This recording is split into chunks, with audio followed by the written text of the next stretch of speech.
ارے احمد اور بیوقوف، جب نبی بشر نہیں ہوگا تو نبی کیسے ہو جائے گا؟ بشریت تو شرط ہے نبوت کے لیے۔ کوئی آدمی کہے کہ وضو تو نہیں تھا لیکن نماز بہت شاندار، تو آدمی بریلی کے پاگل خانے کا نکلا ہوا آدمی ہے۔ نبوت کے لیے بشریت اسی طرح شرط ہے جیسے نماز کے لیے وضو شرط ہے۔ السلام علیکم ورحمۃ اللہ وبرکاتہ۔ میں محمد امتیاز کلام میں معزز ناظرین، آقا نامدار مدینہ کے تاجدار حضرت محمد مصطفیٰ صلی اللہ علیہ وسلم سمیت تمام ہی انبیاء کرام علیہ الصلاۃ والتسلیم بشر تھے، انسان تھے۔ یہ ایک ایسا مسئلہ ہے جس میں تمام ہی دنیا کے لوگوں کا اتفاق ہے، کسی کا اختلاف نہیں ہے، لیکن بریلوی اس کی ایسی تشریح کرتے ہیں کہ جس کی وجہ سے معلوم ہوتا ہے کہ نبی پاک علیہ الصلاۃ والسلام ایک طرف سے نور تھے، ایک طرف سے بشر تھے۔ ان کے غلط تشریحات کی وجہ سے عام بندہ اس غلط فہمی میں مبتلا ہو جاتا ہے کہ نبی پاک علیہ الصلاۃ والسلام نعوذ باللہ انسان نہیں بلکہ نور تھے، اور اسی غلط فہمی کی وجہ سے دیوبندی بریلوی کا اختلاف خوب چلتا رہتا ہے، خاص طور سے پبلک میں۔ بریلوی کہتے ہیں کہ نبی نور تھے، دیوبندی کہتے ہیں کہ حضور بشر تھے۔ اور اس کی حقیقت اور سچائی کیا ہے، کس اعتبار سے بریلوی نور مانتے ہیں، کس اعتبار سے بشر مانتے ہیں، غلط تشریحات کی وجہ سے، اجمال کی وجہ سے لوگ سمجھ نہیں پاتے ہیں اور بحث کرنا شروع کر دیتے ہیں، جبکہ بریلوی علماء نے اپنی عقیدے کی کتابوں میں وضاحت سے لکھا ہے کہ تمام ہی نبی بشر تھے، انسان تھے، جیسا کہ بہار شریعت میں لکھا ہے۔ اس کا پورا حوالہ آگے آنے والا ہے۔ اس پورے معاملے کو جاننے کے لیے کہ آقا نامدار سمیت تمام نبی انسان تھے یا کسی اور مخلوق سے تعلق رکھنے والے تھے، مناظر اسلام حضرت علامہ سید طاہر حسین صاحب گاوی دامت برکاتہ العالیہ کا یہ قیمتی اور اہم بیان آخر تک ضرور سنیں، انشاءاللہ فائدہ ہوگا۔ اور چھوٹی سی اپیل یہ ہے کہ مناظر اسلام کی قیمتی اور اہم بیانات کی کلپ سننے کے لیے ہمارے چینل کو سبسکرائب کر کے بیل آئیکن کو دبا لیں۔ شکریہ، جزاک اللہ۔ اللہ کی بے شمار مخلوقات ہیں، لیکن ان میں سے کسی مخلوق میں نبوت کے منصب کو سنبھالنے کی اہلیت نہیں ہے۔ منصب نبوت اور رسالت اتنی بڑی ذمہ داری ہے کہ اللہ تبارک و تعالی نے اس کو نبھانے کی صلاحیت اور اسے سنبھالنے کی اہلیت اپنی تمام مخلوقات میں سے صرف انسان میں رکھی ہے، اور انسان میں سے بھی صرف مرد میں رکھی ہے۔ نبی بننے کے لیے انسان ہونا ضروری ہے اور مرد ہونا ضروری ہے۔ انسان نہیں ہوگا تو نبی نہیں بنایا جا سکتا ہے، اور مرد نہیں ہوگا تو نبی نہیں بنایا جا سکتا ہے۔ نبوت کے لیے انسان ہونا اس لیے شرط ہے کہ انسان کی تخلیق اور پیدائش اللہ تبارک و تعالی مٹی سے فرمائی ہے، فرمایا ہے اللہ نے۔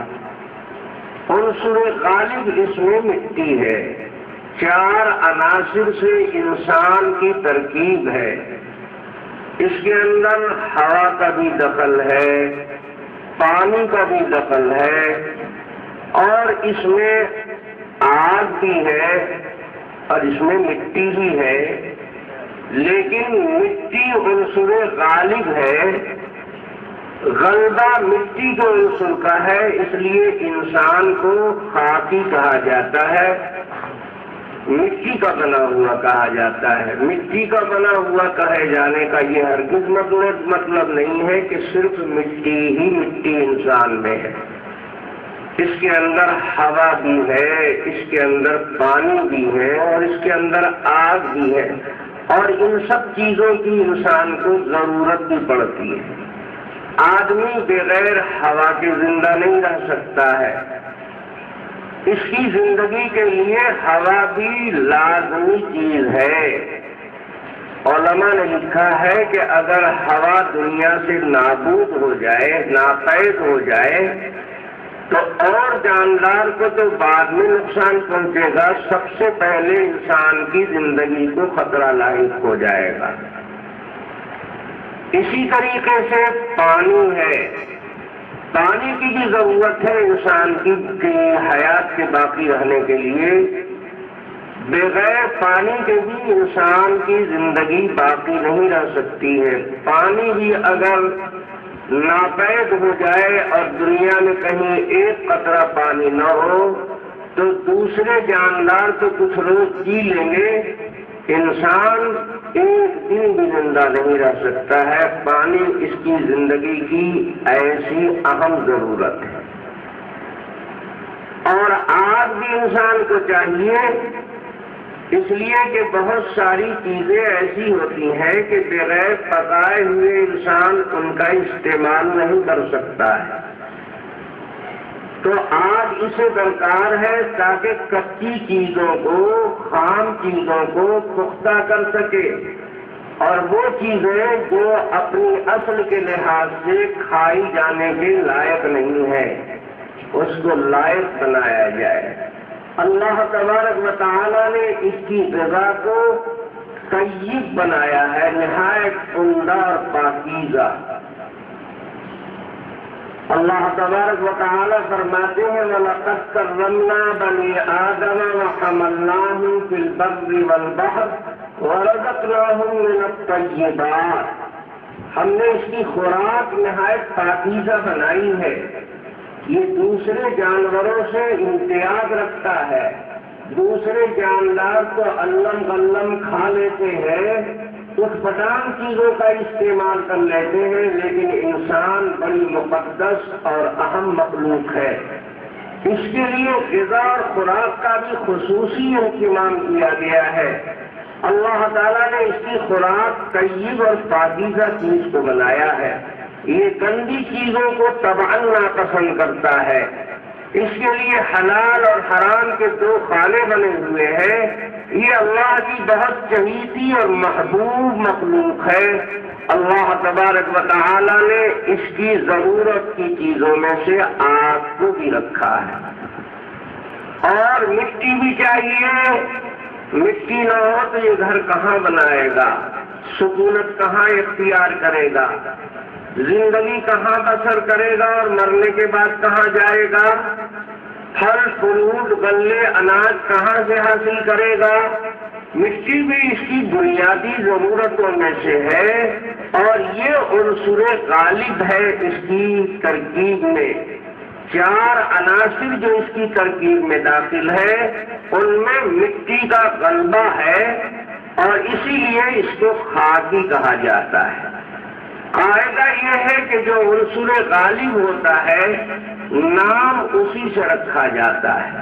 اس کو ایک مثال سے آپ سمجھیے، چائے آپ ڈیلی استعمال کرتے ہیں، لیکن آپ اس کا نام چائے رکھتے ہیں، پانی نہیں رکھتے ہیں، دودھ نہیں رکھتے ہیں، چینی نہیں رکھتے ہیں۔ حالانکہ چائے میں صرف چائے کی پتی تھوڑا ہی ہے، اس میں کچھ پانی بھی ہے، کچھ دودھ بھی ہے، کچھ شکر بھی ہے، اور کچھ چائے کی پتی بھی ہے۔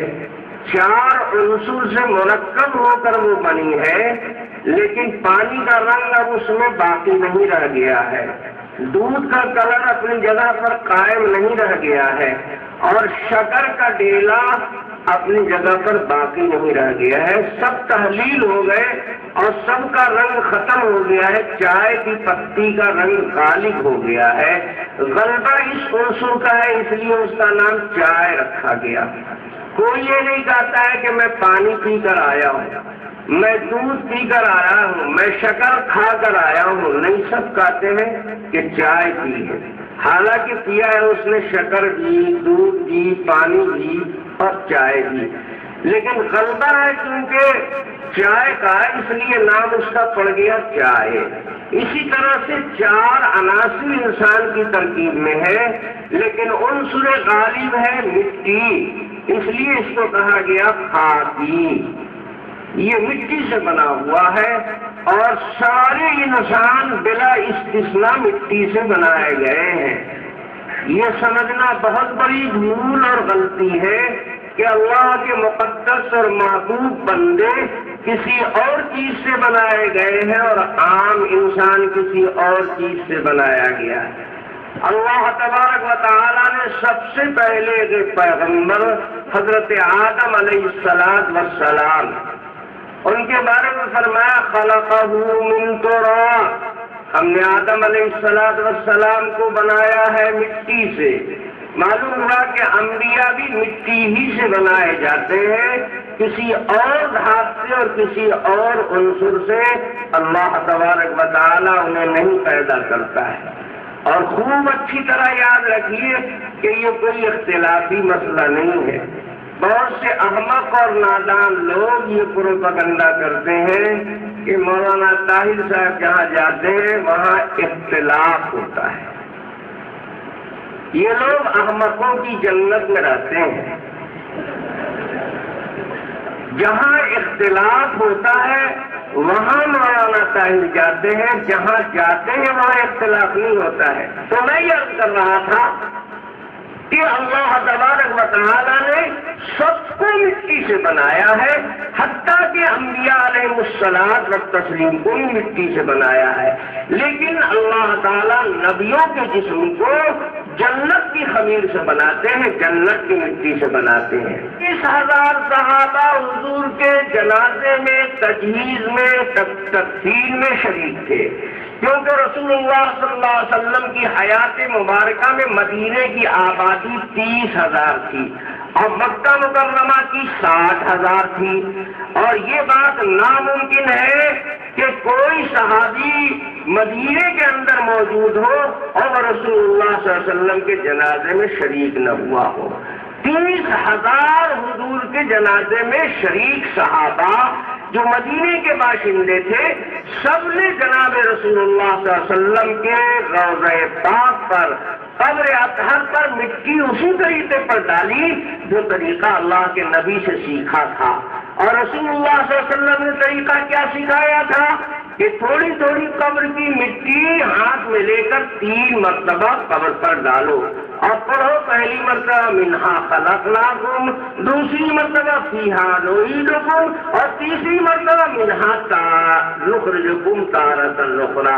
یہ تینوں مرتبہ پوری آیت پڑھ دو تو گویا 30,000 صحابہ کا دستخطی عقیدہ اور اعلانیہ عقیدہ ہے کہ منہا خلقناکم، میں نبی آپ کو مٹی ہی سے پیدا کیا تھا، فیہا نعیدکم، اور اسی میں واپس کر رہے ہیں اور اسی سے آپ کو پھر اٹھایا بھی جائے گا۔ لیکن آج لوگوں کو شبہ لگ گیا ہے۔ بطور 30,000 کا جو صحابہ کا متفق علیہ فیصلہ ہے اس میں شبہ لگا کہ اس کو روڈ چھاپ مول، جو علی کے معنی لکھ نہیں جانتا ہے، اس بیوقوف کو دھوکہ لگ گیا کہ نبی مٹی سے نہیں پیدا کیے گئے ہیں، کسی اور چیز سے پیدا کیے۔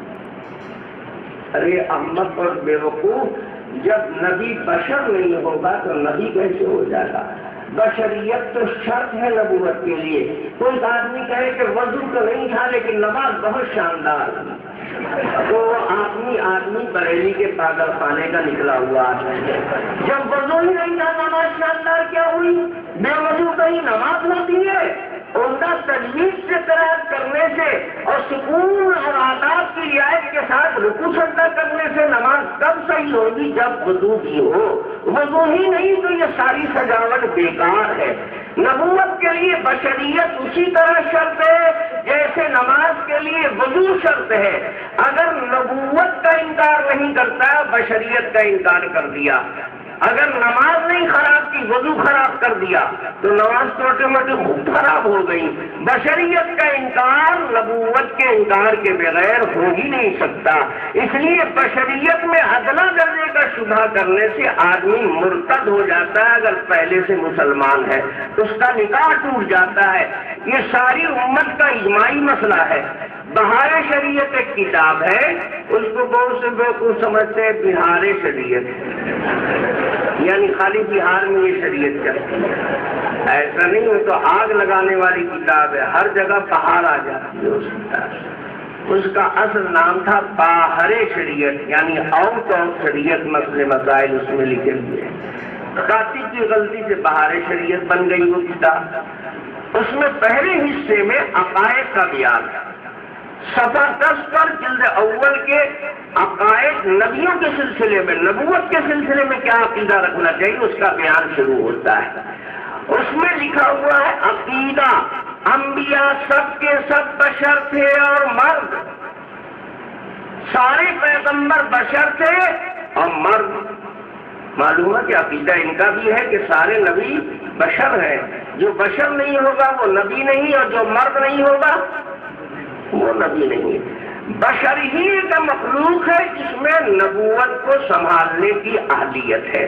حضرت مجدد الفسانی رحمۃ اللہ علیہ فرماتے ہیں کہ نبیوں کا درجہ فرشتوں سے بڑا ہوتا ہے، اور یہ درجہ ان کو اس لیے ملتا ہے کہ یہ خاک سے پیدا کیے جاتے ہیں، اور فرشتے خاک سے نہیں پیدا کیے جاتے ہیں۔ مجدد الفسانی کے الفاظ ہیں اما در نبوت و رسالت مرتبہ عشق کے مربان رسیداست وہاں از کے ہتے عنصر خاک انداست، اور یہ شان خاک کے عنصر کی وجہ سے نبی میں آئی ہے۔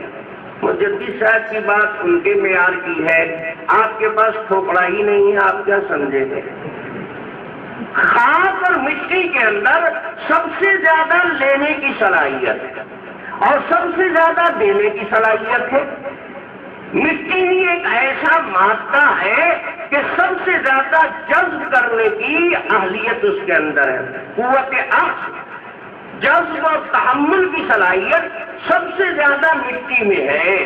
آپ دیکھیں برسات آئے گا، پوری دنیا جل تھل پانی ہی پانی نظر آئے گی، لیکن تھوڑا دن گزرے گا سارے پانی کو مٹی چوس لے گی، اور مئی جون میں ایک ایک قطرے کے لیے ترسنے لگو گے، پانی کہاں چلا گیا؟ سب مٹی نے جذب کر دیا۔ اتنا زیادہ جذب کرنے کی صلاحیت کسی اور مادے میں نہیں ہے، اور سب سے زیادہ دینے کی صلاحیت بھی مٹی میں ہے۔